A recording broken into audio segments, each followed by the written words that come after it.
Welcome to my YouTube channel. Guys, a little tip for those who have planned to work here in other country bilang isang OFW, kung paano kayo magsampay sa labas ng bintana. So, panoorin natin ito. Guys, magsampay ako Tingnan nyo. Tingnan nyo kung paano ako magsampay. Teka saglit Kasi ganito ang pagsasampay dito sa ibang bansa. Okay? Ay! Teka saglit. Para makita nyo yung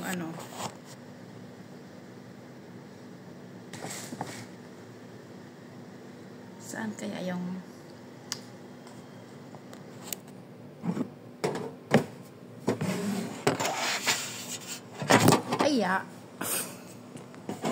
sorry kasi ganito ang pagsasampay namin dito.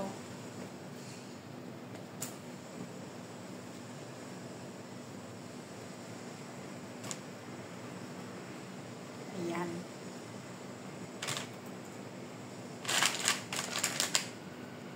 Wag kang pupunta doon sa labas ay sa kasi delikado kung malaglag ka.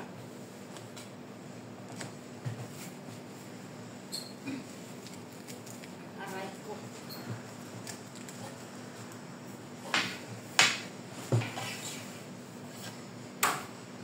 Ayan.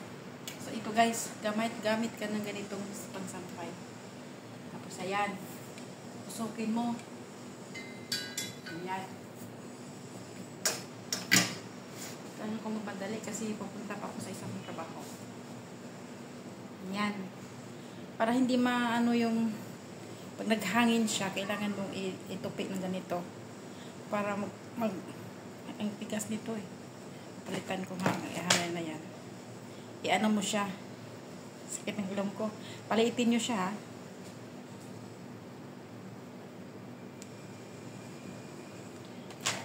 Kasi nasa 23 floor tayo. So kailangan ganito natin ang gagawin. Para hindi magliparan yung ating mga sampay. Ayan. So, siya? So, kailangan natin siyang sa gitna. Kasi, naaabot siya din dito sa sa baba. So, ganito, gawin natin siyang maliit na butas. At pagkatapos, ano natin. Ayan.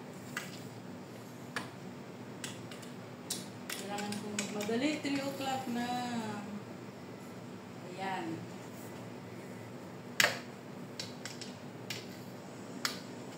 Kasi mahangin sa labas Ito pa isa.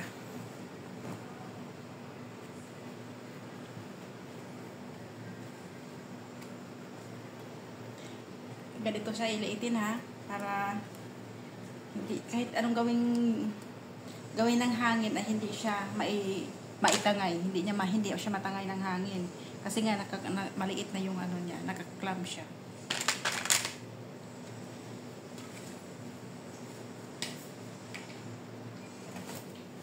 Ganito ang style dito sa ibang bansa mga yung nagpaplanong mag-abroad. Yan, share ko lang yung kaalaman ko dito para malalaman ninyo na ganito pala, ganun pala ang buhay ng OFW pag nagsampay. Kasi pag sa Pidos hindi ito tinuturo na ganito, hindi nila alam na itong ganito. Ang tinuturo sa amin yung paglilinis lang ng bintana na huwag ilabas ang katawan. Pero hindi nila tinuturo yung ganito.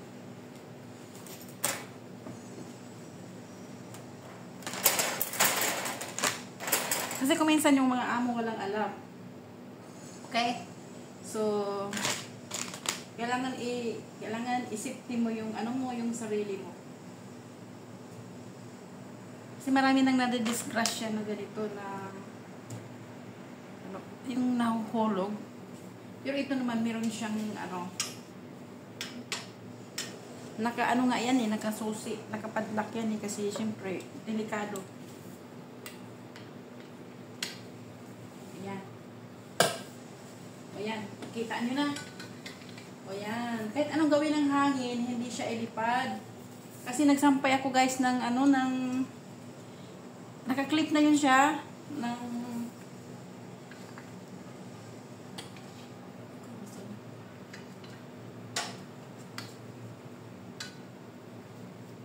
nagsampay ako noon ng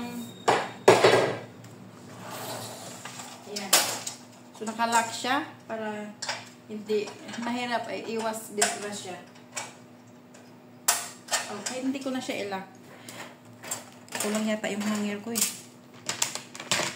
Nagsampay ako ng pillow. Ang nangyari, nilipad siya. Okay, so yan lang ang konting tips ko. So, sana meron kayong natutunan. Ayan.